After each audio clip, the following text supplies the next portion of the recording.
All right, we are recording. Welcome, my name is Lorenz, and welcome to another edition of Creator Conversations from Sutra.co. And today I am very excited to be interviewing Meg Wheatley. Meg is the best-selling author of 9 books, is a globally recognized author, teacher, and speaker, and I've had the pleasure of getting to know her a little better over the last few months. And welcome, Meg. Great to have you here today. Well, I'm glad we're going to have this conversation, Lorenz. We are. And I'd love to start just by having you share a little bit about the work that you do. Yes. Well, all of my work since 1966 has been dedicated to both understanding how people operate in community and the kind of leadership that supports the best qualities of human beings.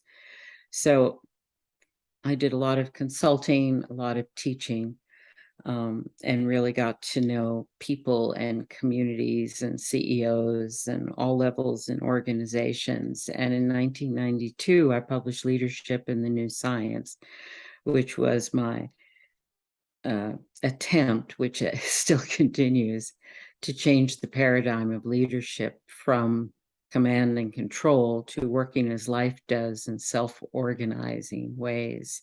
That book taught people about chaos theory, living systems theory, and complexity and quantum theory. And ever since then, I've been focused on how do we bring out the best in people? What is the form of leadership that really offers people the opportunity to be their best selves, their best human qualities?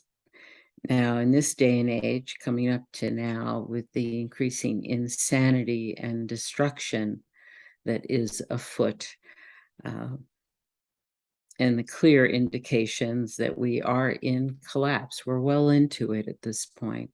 The loss of systems, the loss of ecological systems, the loss of people's desire to step forward and contribute because people are retreating in fear. This is something I've mapped out very comprehensively in my most recent books. But the question still is for leaders, who do you choose to be? Do you want to create sanity in how you lead so that people can bring out these best qualities of generosity, creativity, kindness, contribution? So here we are. It's getting worse faster and faster. That is to be expected. And I'm more and more focused on training leaders who are brave and willing to undergo training and the discipline of training to be warriors for the human spirit.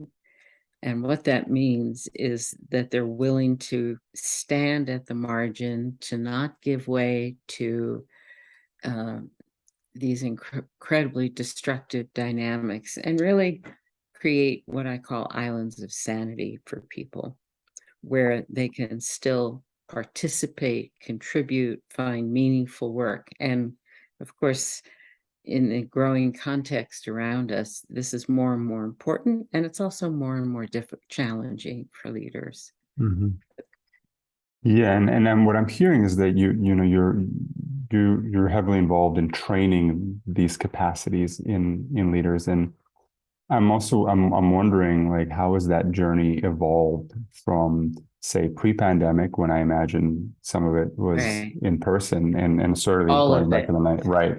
And All of it. now in this brave new world that we're living in, um, first, maybe tell us a little bit about your Warriors training program, the nature of it, and Yeah. also how it's evolved and shifted over the last 2 years, and what you're seeing in the potential for the online space for this kind of work.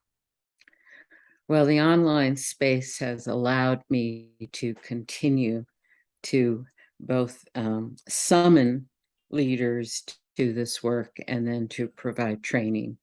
And so we have, in the past, we were a year-long program or a 9-month program that involved 2 or 3 personal retreats coming together. When we switched in 2020 to online, I mean, we teach meditation, we teach Qigong, we teach developing a clear mind free of one's filters so that you can see clearly in order to act wisely. And we develop a very strong community. It's a formation program, just like if you were entering the Catholic Church or a Buddhist monastery, monastic community, where you're really changing your sense of why you're here and how you have to prepare yourself in order to stay and remain committed. So it's a very disciplined program. So we've moved to the online environment. We've done 2 or 3 day retreats online. We've done monthly. We've done small groups that meet separately. All of it is online. And there's a lot that's missing, but there's a lot more that's become available to me as a teacher, which is the online environment is one with no distractions, no group dynamics going on around the listener. And as a teacher, it's just you and me. So it's much more intimate. I can be much more direct, and I can go much deeper with people because I know that they're listening as individuals. And then they go into small groups online with Zoom and and talk about, what they're experiencing, what they heard, what they're upset about, what they're attracted to, perhaps. But the practices that we do are all done in the privacy of wherever they are, their own spaces. And that allows them a kind of freedom as well, and a kind of focus and concentration that's much stronger Mm. than being in person. And yeah, I want to clarify also because you're talking about not just sharing knowledge, but the developing inner capacity, which involves Definitely. a certain level of commitment and discipline.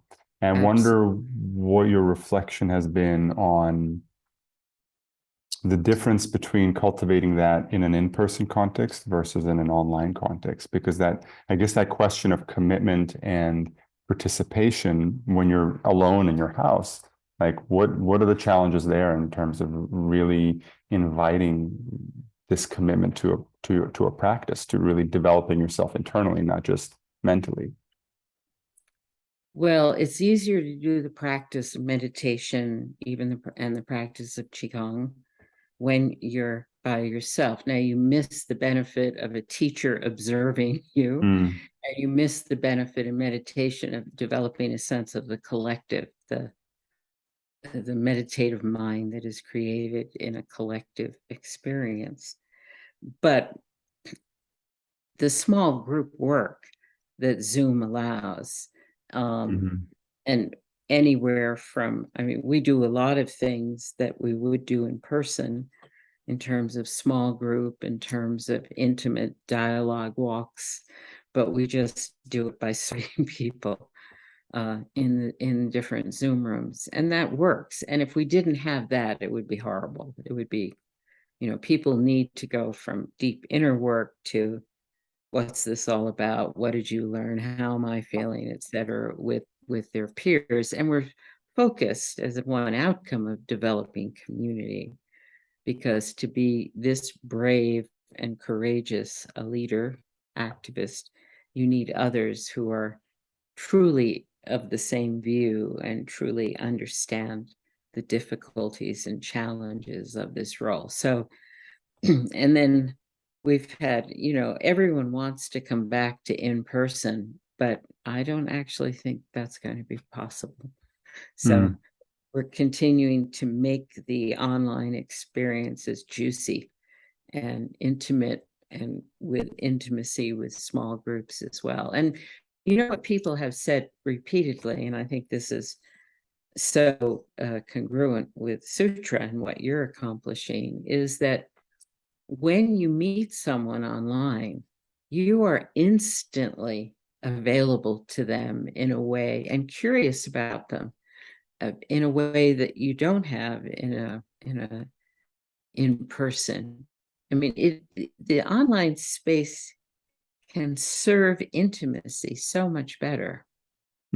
So say a little more about this. You've used the word intimacy a few times, and Yeah, I'm curious what that means for you in an online context and what you do to create it. it means that I want to spend the time well, and I'm not dancing around, or I mean, it's possible to give people very questions that take them very deep, and Mm, where they have to, there's a desire to be honest in answering the question. And you mm, have to find those questions as the guide or teacher. You have to find the questions that will sort of unlock people's experience for them. But then, because it's just a few of us, we don't waste time. And and I do see it as sort of an opening or an unlocking um, technology mm. It's if it's about meaningful questions and it's not about chit chat. mm, Yeah. yeah, and we can touch on this concept of what meaningful means, but what's really coming through is that I think one of the offerings of this kind of online work is that you're as a person, you're not limited to just the people that are close to you.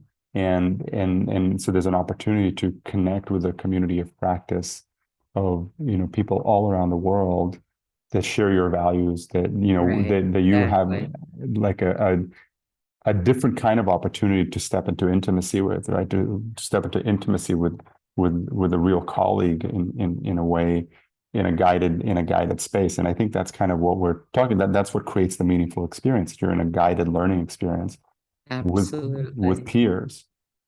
And there's another motivation there, which is so many of us feel lonely.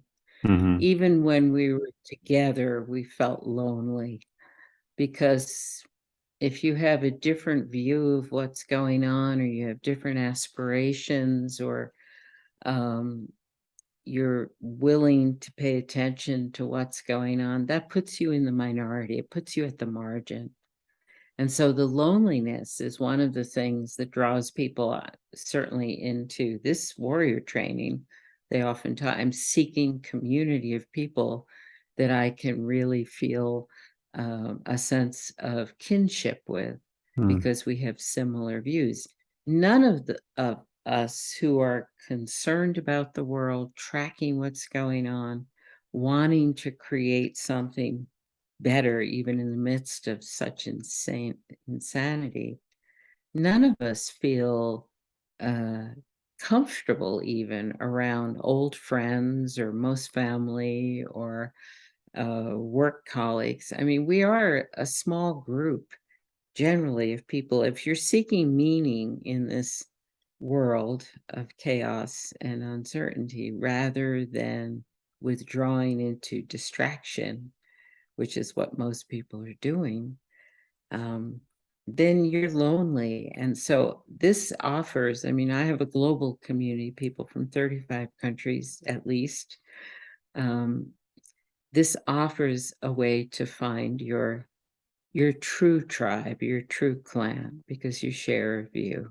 mm. And so I think it's a great motivation. And This makes the this make, meaning is built in. The mhm. meaning is built in.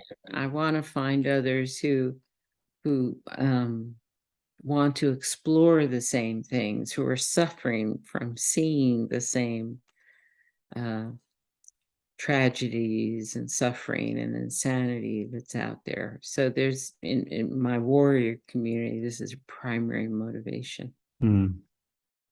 It makes me think of the art and power of conversation, because at least from my view, the path to what you're talking about, the path to actually creating that connection, to creating that meaning, happens through conversation. So we're kind of talking about, Right. conversational spaces, and then also for these people to go out and propagate that meaning, to be agents of change. A lot of that happens through conversation, through creating right kind of Absolutely. conversations with the people that they're working with. And so I wonder about your reflections on the power of conversation, like creating Well, I wrote a conversation. book about it. I I wrote know, a that's book why about it that's why I'm opening it up with called you. Turning to One Another, Conversations to Restore Hope to the Future. Now, I wrote that in 2000. It came out in 2002, right after 9/11 shook the world up. And it's the absolute only way to bring people together is through open, respectful, curious gathering together. And you have to be, those factors have to be present, because in a conversation, you are curious about what others think. You're respectful of who they are, and you develop the quality of listening so that you can develop a relationship through that. Now, what's happened to our ability to have those conversations is quite depressing, because most people now are locked into, and I put myself right there. Certainly in America, it's very hard to have a conversation where people are willing to change their minds, Mm, or don't instantly fly off and get angry, or just are, you know, uh, wanting you to see things their way. And I see it in myself, but it's when I'm in a good conversation with colleagues, it's such a treat these days. It used to be a lot easier. mm, So there's certain conditions that are necessary, but it is the only way, really. mm. Yeah, and I know exactly what you mean, just from my own personal experience of being in a space where I can tell that were I to express something, it might not be well received, and that's always um, an uncomfortable feeling. Like I don't, Yeah. I like to be fully expressed, and it's challenging to be in a space where, my awareness tells me, let's not go there. So I'm curious about your reflections on creating spaces that invite this quality of conversation, or training people to be able to Yeah. create I just conversations. have to say, with great sadness, been there, done that. There's been enormously wonderful work done on how to create good circle practice. Christina Baldwin has been my teacher in all of this years ago. Multiple ways of creating difficult conversations, compassionate conversations. These are actual book titles I'm thinking of. Mm, That's not the problem. It's not that we don't have the wisdom and the technology for creating conversations. It's where people are that makes it so hard. And mm, when we, as a whole global culture now, but certainly I could speak from the developed world, or at least we claim to be developed, people are locked down in fear. And when you're in fear, everything is a threat. That's what creates the fear also. And then you don't want to talk about things. You just want to make sure you're safe, that you're well protected. Um, and then you can still create, you can use all these technologies that are easy to find and bring people together. And then you have to be very cautious, very aware if someone's just going to blow it. There'll be one person who will just hijack the conversation and go off. I mean, I have lots of stories about that quite mm, recently. So the problem is not the lack of knowledge about how to host a conversation. There's a whole, global community called the Art of Hosting that I was one of the early conveners for. Um, Created the means for those people to create Art of Hosting. Well, you know, it's harder and harder because of where we are in our external circumstances. So it takes courage again and perseverance. mm. And then you have to notice what's possible and what's not. And that that's what's possible and what's not. That's really specific to every context. Exactly. It's what you just described in your own self. Mm-hmm. What's possible here? Can I actually have a Mm-hmm. truthful conversation or not? Yeah. Mm-hmm.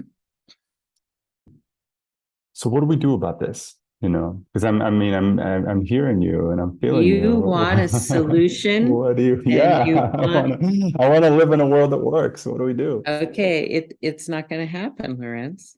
Mm, It's not happening. So what does work is finding the places, and most of it is very local at this point. And local doesn't mean geographically local, it means within your community, within your sphere of influence, where we can still create conversations, where we can still create workspaces that I call islands of sanity, because they're islands now, they're not major continents. We are in the midst of tsunami after tsunami now that's destroying the future. And that is the reality of our situation. So we have to take our longing, which I share this longing of wanting to make it better, but we can't at the global scale. We can at the local scale. mm, And so we do our best to take all of our learning, wisdom, know-how, idealism, compassion, and see what's possible within our sphere of influence. And I use the saying from President Teddy Roosevelt, do what you can where you are with what you have. mm. It's not satisfying. It's never enough, but we have to deal with what's possible now. And Do you for me, hmm? do you think that online spaces offer a counterpart to what you're describing as local? Yes, Yeah. definitely. They Mm, are local if it's within your sphere of influence, if it's your community, mm, if mm, it's mm, like-minded others. Yes, hmm. absolutely. So I like this Otherwise, distinction on local, like sphere of very influence, not important. just geographic. That's right. Mhm. Absolutely. Mhm. Yeah. And what do you, so I want to, be mindful of time here. I know you have to go soon. Um, what's the future of online for you? Where do you really see the biggest potential of online work, the biggest need for online work, really, and your own aspiration for online Well, work? I think it's I don't think I've ever thought of it this way before, but it's like the catacombs. The early Christians had to hide out underground to make their plans and to avoid persecution. I think we see ourselves as not rebels, but as people who are trying to embody the best human qualities, still work from compassion and insight, not from anger and fear. Still know we need each other, all our kindred spirits. We need one another. And so we use the online environment with great gratitude.